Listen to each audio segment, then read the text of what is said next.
Hello, welcome to SoftwareDude. Most teams today can build an AI demo in one day, right? So you call an API, add a prompt, boom, it looks intelligent, right? But the same system completely breaks down when real users show up, right? Latency spikes, costs explode, answers are wrong, right? And the root cause is very simple. People don't really actually know how model and how AI agentic systems really work. And that is why most of the AI systems and startups that are coming up every day are also failing every day, right? In this video, I'll show you how LLMs and AI agentic systems actually work and the architecture and system design behind it, right? So let's get started. First, to start with, I want to clarify what is the wrong mental model that people have and what is the correct mental model to have, right? What people think is a user provides an input and boom, there is some kind of magic box that is there and there is truth that comes out, right? But this is completely wrong. LLMs, which is large language models, are not truth engines. So what is a model? A model is just a mathematical function, right? It takes in input and produces an output. For example, Netflix uses models to predict what you will watch next, right? It has a recommendation engine. Amazon uses models to predict what you will buy, right? Next, what you will buy, or what users have bought, similar predictions, similar patterns to predict what you will buy next. Similarly, Uber uses models to predict pricing, right? What will be the pricing for a specific trip? So, a model is not intelligent, it's just pattern prediction, right? So, in this context, what is an ML model and what is a large language model? So, why is large language model different? An LLM or large language model predicts the next word, or more precisely, the next token.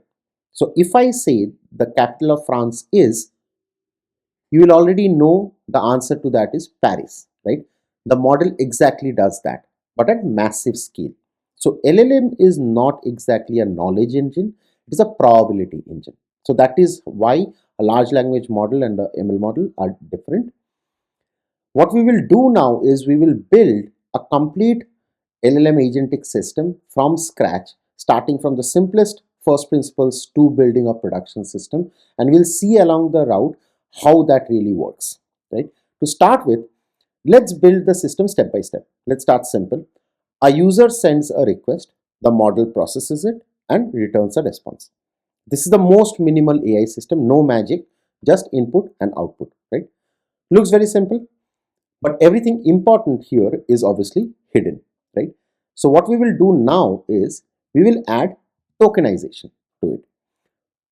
Models don't exactly understand texts directly. They understand tokens. So every input is first broken into tokens. And this is critical because tokens directly impact both cost and latency. So what are tokens? Tokens are the smallest unit that the model can read and predict.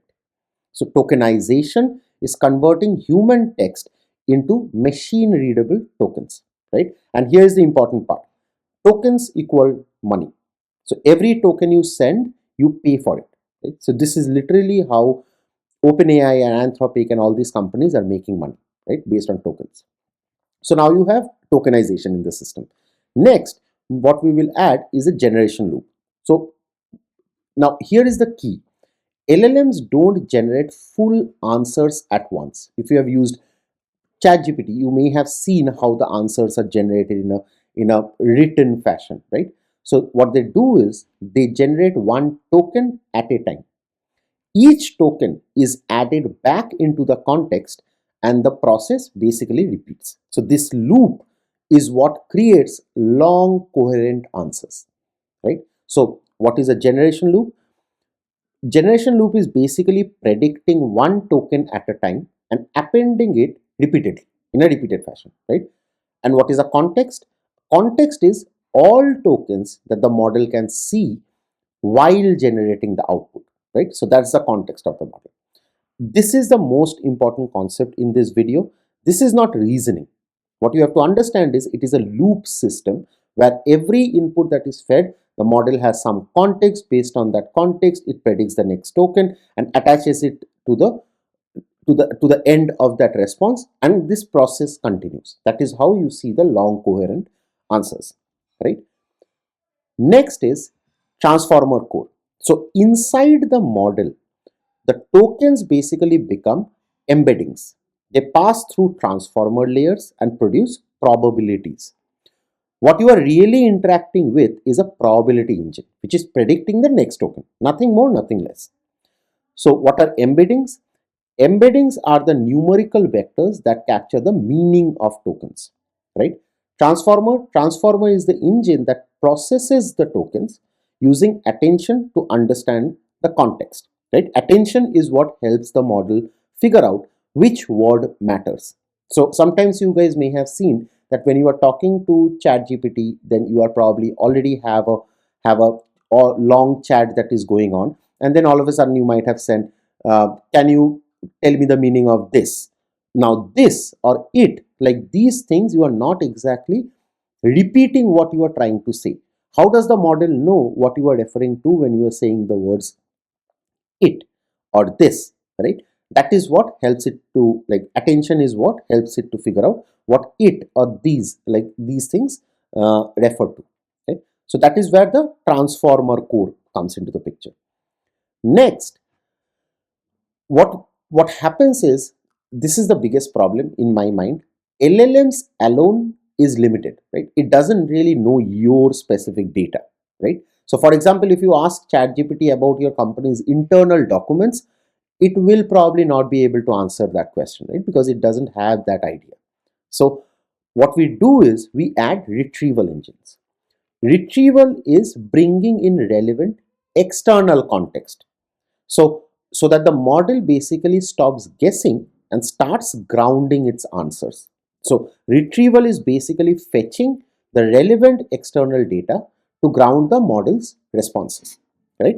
So what we do is basically, based on the context that the companies that the model has, what we do is we add the retrieval to, if there are other contexts or real data that has to be fetched from external systems to give you an answer, that is where we add the retrieval. This is how most of the companies like Microsoft Copilot or Notion AI, like these companies, work, right? Next, what we will do is we will add tools. So we give the model the ability to act, right? It can call tools, APIs, databases, services, and real world information, right? To basically get real world information. This is the place where AI moves from answering to actually doing, right? Agents to actually doing. So what are tools? Tools are basically external systems that the model can call to perform real actions. And what is an orchestrator? Orchestrator, like you guys may have seen in my previous system design videos, orchestrator is basically a layer that controls the flow between the model, the tools, and the actual data, right? So instead of, for example, say if you are asking ChatGPT what is the weather, instead of guessing what the weather will be, the model calls an API, right? So that is how systems like ChatGPT and Anthropic and Claude, they can browse, run code, book things, like do all these real system actions by adding tools which basically can invoke other systems or APIs or databases, right? So that is where the tooling becomes important. Now, how does a production system look like? This becomes a full-blown production system, right? An orchestrator controls the flow, retrieval brings in the context, tools add capabilities, and guardrails ensure safety, right? This is how real AI applications are built. The model is just one component in it, right? The orchestrator decides almost everything, and which tool to call, which context to send, right? And this is, now if you see this entire picture, this is where most companies like OpenAI, Google, AWS, like all the Microsoft, all these companies are investing heavily. Every component in this layer that you see are systems that have to be built to basically work predictably and in a deterministic way for its core job for this entire system to work, right? So now there are two very common failure modes in LLMs. When you are understanding LLMs or agent systems, this part is very important, because without this you don't really know how whether your systems are right or wrong, and because these are not systems like in a traditional way, like I have also talked about in my previous AI system design video.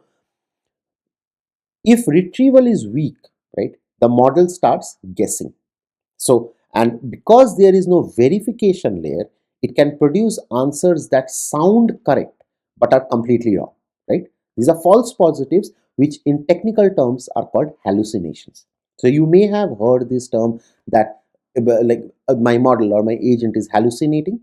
That is where it comes from, because the system behind it is probably not efficient, right? So as systems grow, the context keeps increasing, right? You may have seen any of your chat context in chat GPT, right? You may have seen when you start it has almost nothing, and then when you build up on that chat context through questions that you are asking, you will see that the entire context space is increasing, right? So what does that mean?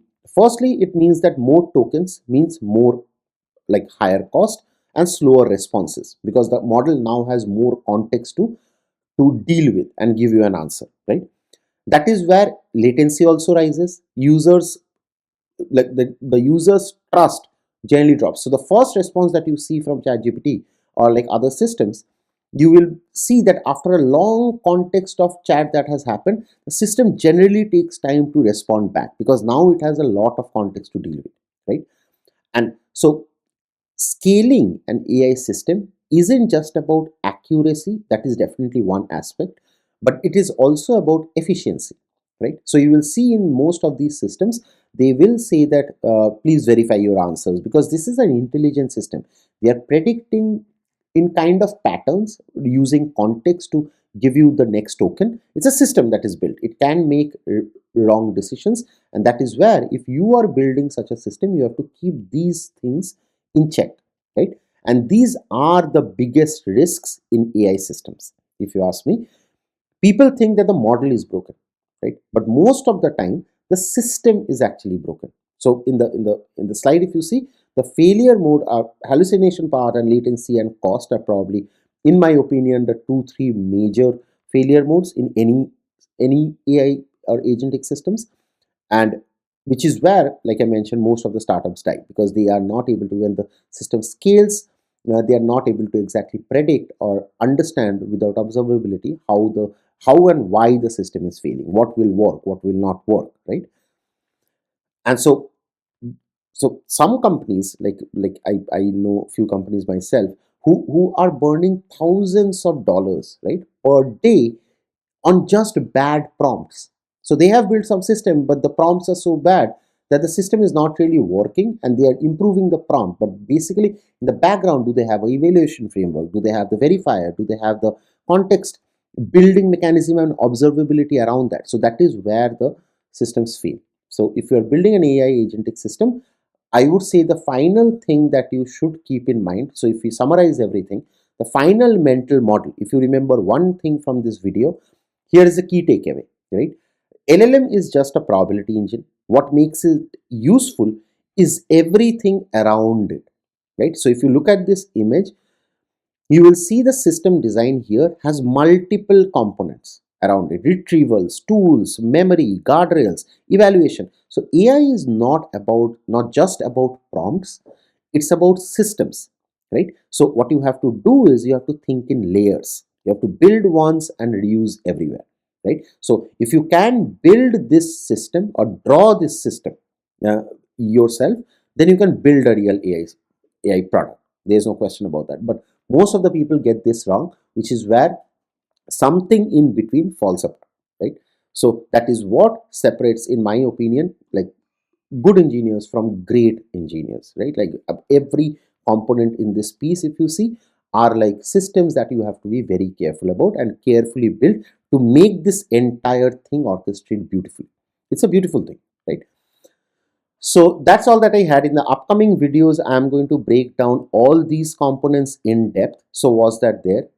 Hopefully this was useful. Thanks for watching.